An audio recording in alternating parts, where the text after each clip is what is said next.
Hi friends, village style நெத்திலி மீன் குழம்பு எப்படி பண்ணுறதுன்னு பார்க்கலாம் வாங்க. முதல்ல மண்சட்டி ஸ்டவ்வில் வச்சு கொஞ்சம் சூடான அப்புறம் 3 டேபிள் ஸ்பூன் கடலெண்ணெய் சேர்த்துக்கோங்க.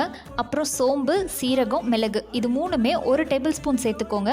அதுக்கப்புறம் 20லேருந்து 25 சின்ன வெங்காயம், 7-8 பல் பூண்டு சேர்த்து எண்ணெயில் நல்லா வணக்கிக்கோங்க. ஸ்டவ் ஆஃப் பண்ணுறதுக்கு ஒரு 3 நிமிஷத்துக்கு முன்னாடி ஒரு மூடி தேங்காய் சேர்த்துக்கோங்க. ஃபைனலாக அடுப்பு ஆஃப் பண்ணிவிட்டு 6 ஸ்பூன் வீட்டில் ரெடி பண்ண குழம்பு மிளகாய்த்தூள், 1 ஸ்பூன் கறி மிளகாய்த்தூள், 2 ஸ்பூன் மிளகாய்த்தூள் சேர்த்து எல்லாத்தையும் நல்லா கலந்து ஆற வச்சுருங்க. இப்போது அதே மண்சட்டியில் கொஞ்சம் எண்ணெய் சேர்த்துக்கோங்க. எண்ணெய் சூடான அப்புறம் வெந்தயம், கருவேப்பிலை, 2 வரமிளகாய், பொடியாக நறுக்கின சின்ன வெங்காயம் சேர்த்து நல்லா வணக்கிக்கோங்க. அப்புறம் நம்ம ரெடி பண்ண சின்ன வெங்காயம் பேஸ்ட் சேர்த்துக்கணுங்க. நம்ம ஃபர்ஸ்ட்டே ஒரு லெமன் சைஸ் புளி ஊற வச்சு புளி தண்ணி தனியாக எடுத்து வச்சுட்டோம். அதை இப்போ சேர்த்துக்கணுங்க.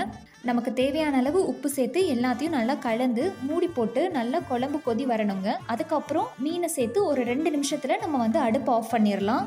ரொம்ப நேரம் வேக வச்சோன்னா மீன் எல்லாமே கரைஞ்சிருங்க. அவ்வளோதாங்க, ரொம்ப சுவையான சூப்பரான வில்லேஜ் ஸ்டைல் நெத்திலி மீன் குழம்பு ரெடி. நீங்களும் உங்கள் வீட்டில் ட்ரை பண்ணிவிட்டு ரெசிபி எப்படி இருந்ததுன்னு கமெண்ட்ஸில் சொல்லுங்கள்.